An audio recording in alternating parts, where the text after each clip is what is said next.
Hello, welcome to Graceful Grammar Lessons. This lesson will cover the words roll and roll. They are homophones. This means that they sound alike but have different meanings and spellings. Let's look at each one individually. Roll is a verb or noun, refers to the action of moving something by turning it over and over, or it can denote a cylindrical shape. It can also refer to a list of names or items. For example, verb: please roll the ball to me.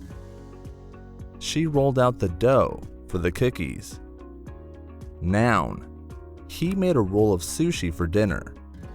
The teacher called the roll at the beginning of class. Role is a noun, refers to a function or part played by a person or a thing in a particular situation, often in contexts like theater, work, or social interactions. For example, in the play, Sri has the role of the main character. His role in the project is to manage the budget.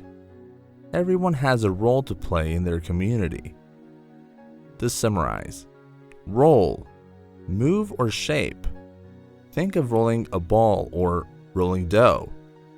Role: function or part. Consider roles in a play or roles in teamwork. Don't forget to subscribe, share, comment, and hit that notification bell so you don't miss a lesson.